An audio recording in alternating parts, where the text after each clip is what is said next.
If you walk through this small stone doorway in Hierapolis, Turkey, you might never come back alive. Back in ancient times, people thought it was some sort of portal to the underworld. Romans would go in carrying perfectly healthy bulls, but after a few minutes, they would watch these animals collapse as if hit by some mysterious force.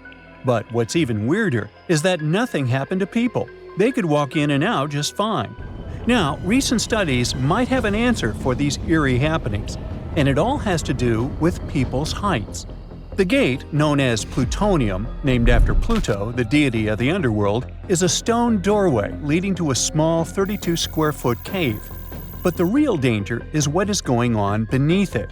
Hierapolis is a super active geological area, and there's a big crack under the city that constantly emits volcanic carbon dioxide, which comes up as a visible mist. During the day, the sun dissipates the gas. At night, the gas forms some kind of a carbon dioxide lake on the sheltered arena floor. At dawn, you need to get out of there before it's too late.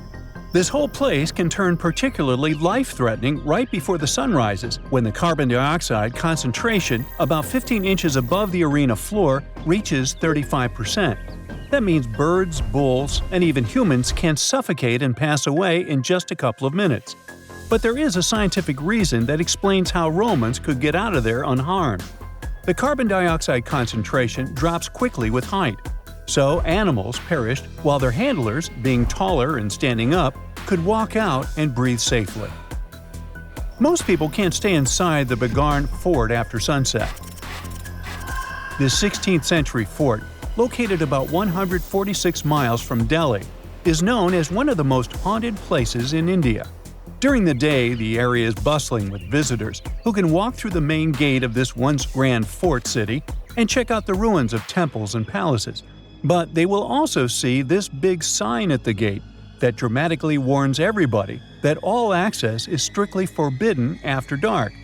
That's probably because at night, according to locals, women can be heard screaming and crying in that place, along with the sounds of bangles breaking and strange music. Others have reported seeing shadowy figures and flashing lights among the ruins, or even smelling a strange perfume floating around. Yawata-no-Yabushirasu is one of Japan's most restricted forests, located in Ichikawa.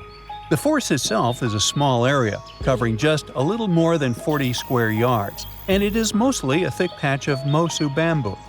Its location next to a parking lot and modern buildings makes it seem less intimidating, but don't be mistaken by its appearance.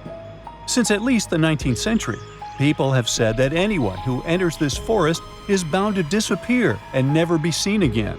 So, as soon as you arrive, a sign near the forest tells you about its history and the curse believed to be linked to it. Some rumors suggest the creepy presence of an ancient samurai lord walking around. Other legends say that the forest hides a bottomless pit filled with poisonous gas. Whether these stories are true or not, today, the area is enclosed by stone walls, and entry is still strictly prohibited. In a valley called the Dark Entry Forest in Connecticut, you will find Dudleytown, but you definitely shouldn't go inside. Not only has the land been private property since the 1920s, but it is also known as one of the spookiest places on Earth. This place was first settled in the early 1740s, and many of the original settlers were from the Dudley family. That's why it's called Dudleytown. There's a local rumor that the town's founders were descended from Edmund Dudley, an English nobleman who lost his life for treason.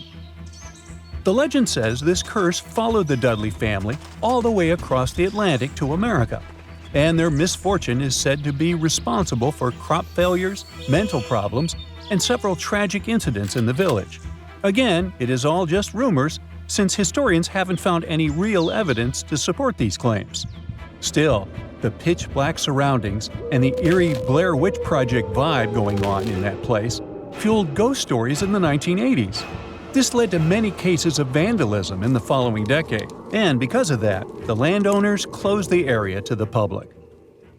This old abandoned building used to be the fancy palace of King Farouk's family, who was the penultimate king of Egypt back in 1936. After his family members passed away, the palace was turned into a morgue. Locals say that today, the whole place is super creepy and off-limits. Some people have reported seeing light bulbs flicker and shadows move around, making strange noises. Once, a group of kids allegedly went inside and totally freaked out when they found all the doors had suddenly disappeared, leaving them in complete darkness. They had no choice but to start screaming for help. This Hawaiian island has been off-limits to people for over a century. It's called Niihau and is the smallest inhabited island in Hawaii, covering around 69.5 square miles. It has around 84 residents. The island doesn't have cell phone service, paved roads, or power lines, just solar panels for electricity. A single family has privately owned the island since 1864, when a Scottish farmer bought it for $10,000, which would be around $250,000 today. The island has stayed in the family, passing down to its descendants, the Robinsons. They have kept it private ever since, so access is highly restricted and basically by invitation only. The Erdstall tunnels are a network of about 2,000 mysterious underground passageways mainly found in Central Europe, especially in Austria and Bavaria. These tunnels are usually narrow and cramped, often just wide enough for one person to squeeze through at a time, and they are believed to date back to the Middle Ages, as far back as the 12th century. What's really puzzling about these tunnels is their purpose. Despite a lot of research, nobody really knows why they were built. There is a theory that they were used for storage, but since many of them are below the water line and occasionally get filled with water, that doesn't seem very practical. These tunnels have very light, almost claustrophobic sections and sudden drops, which doesn't seem practical for other straightforward uses like escape routes, hiding places, or even spiritual purposes.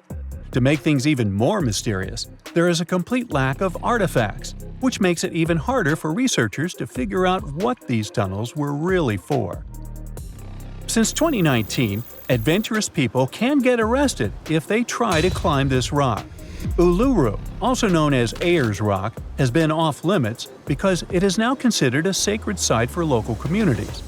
But the fact that it is also extremely dangerous probably played a big role in the decision to close it off to visitors. This rock is 1,142 feet high, which is about the height of an 80-story building. The climb to the summit can be very slippery, and high temperatures, which can hit 116 degrees Fahrenheit in the summer, have led to people passing away from dehydration and heat-related issues. Something even creepier happens at the top of the rock right after storms. When it rains, small tadpole-like crustaceans called shield shrimp hatch in temporary water holes and rock pools on top of Uluru. These extraterrestrial-looking creatures are about 3 inches long, and they spread their super-resilient eggs everywhere. When enough summer rain comes, they hatch and go wild, feeding on microorganisms and bacteria in the water. How these strange creatures end up in the fleeting pools on top of Uluru is still unclear, but the most likely explanation is that their eggs might travel there with the wind. That's it for today. So hey, if you pacified your curiosity, then give the video a like and share it with your friends. Or if you want more, just click on these videos and stay on the bright side.